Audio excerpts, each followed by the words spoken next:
ඕස්ට්‍රේලියාවේ සහ නවසීලන්තයේ සම සත්කාරකත්වය යටතේ එළඹෙන 2028 වසරේදී පැවැත්වෙන 2020 ලෝක කුසලාන තරගාවලියට කණ්ඩායම් 12ක් මේ වන විට සිය ස්ථාන වෙන් කරගෙන අවසන් බව ICC නිල වශයෙන් නිවේදනය කළා. මෙවර 2020 ලෝක කුසලාන තරගාවලියේ සුපිරි 8 වටේට සුදුසුකම් ලැබූ කණ්ඩායම් සංඛ්‍යාව තීරණය වීමත් සමගින් මෙම සුදුසුකම් ලැබීම තීරණය වුණා. සම සත්කාරකත්වයේ හොබවන ඕස්ට්‍රේලියාව සහ නවසීලන්තයේ නිතරගින්ම සිය ස්ථාන වෙන් කර ගැනීමට සමත් වුණා. ඊට අමතරව සුපිරි 8 වටේට තේරීපත් වූ ශ්‍රී ලංකාව, ඉන්දියාව, පාකිස්තානය, එංගලන්තය, දකුණු අප්‍රිකාව, සිම්බාබ්වේ සහ බටහිර ඉන්දිය කොදෙව්වන් වෙතද 2028 ලෝක කුසලාන වරම් හිමි වුණා.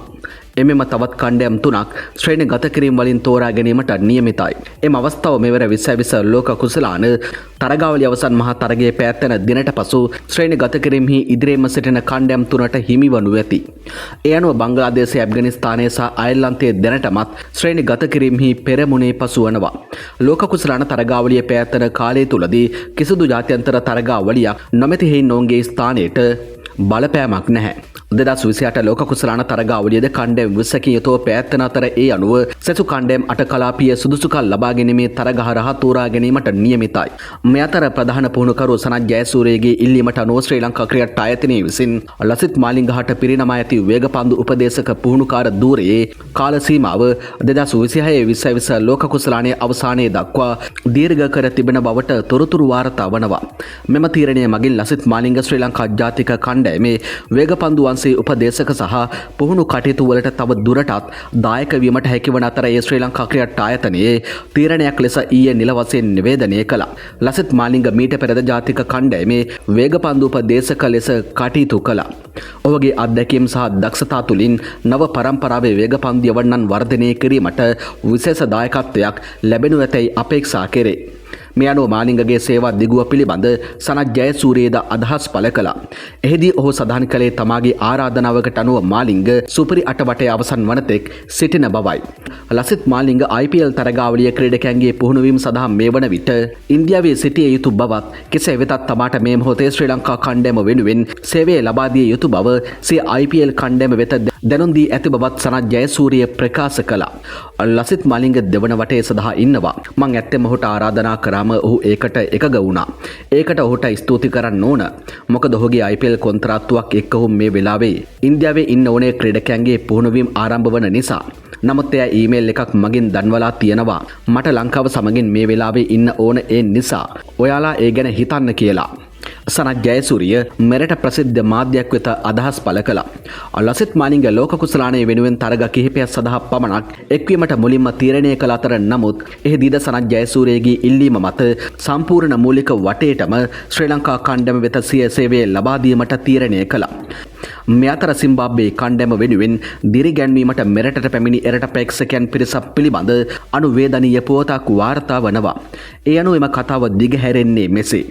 කාස්ටල් කෝනර් යනු සිම්බාබ්වේ ක්‍රිකට් කණ්ඩායම ක්‍රීඩා කරන තරගවලදී එම කණ්ඩායමට දිරිදීම සඳහා එරට ප්‍රේක්ෂකයන් විසින් පිහිටුවාගත් ප්‍රේක්ෂක සංවිධානයක්. ඔවුන් සිම්බාබ්වේ කණ්ඩායම ක්‍රීඩා කරන සෑම ස්ථානයකටම හැකි අයුරින් ගොස් දිරිගැන්වීම සිදු කරනවා. මෙවර ලෝක කුසලානයේ සිම්බාබ්වේ කණ්ඩායම ක්‍රීඩා කළ මූලික වටේ සියලු තරග ශ්‍රී ලංකාවේ පැවැත්වීම නිසා කාස්ටල් කෝනර් සමාජිකයන් මෙරටට පැමිණියා. ඔවුන්ගේ උද්‍යෝගිමත් සහ ජව සම්පන්න දිරිගැන්වීම් තරග නරඹන අතරතුරදී ඔබ දැක ඇත. ඔවුන්ගේ උද්‍යෝගිමත් සහ ජව සම්පන්න දිරිගැන්වීම් තරග නරඹන අතරතුරදී ඔබ දැක ඇති. මේ සංචාරය කිරීම සඳහා කාස්ටල් කෝනර් සමාජිකයන් හට වැය කරන්න වුණ මුදල අති විශාල අගයක්. මේ හේතුවෙන් නිසාම ඔවුන්ගේ සංවිධානයේ සමාජිකයන් කිහිප දෙනෙකු පමණක් මෙරටට සංචාරය කර තිබෙනවා. සිම්බාබ්වේ යනු සවිමත් ආර්ථිකයක් හිමි රටක් නොවේ. මේ හේතුවෙන් කාස්ටල් කෝනර් සමාජිකයන්ට මෙම ශ්‍රී ලංකා තරග සංචාරය සඳහා වැය කිරීමට සිදුවන සමස්ත මුදලත් ඔවුන්ගේ සාක්කුවලට සෑහෙන දැනෙන මට්ටමේ එකක්.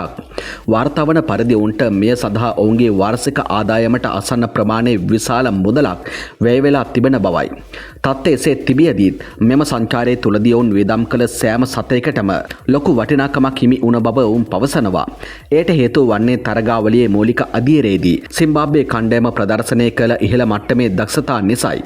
අපරාජිතව ඔවුන් සුපිරියට වටේට සුදුසුකම් ලැබුවා පමණක් නෙවේ.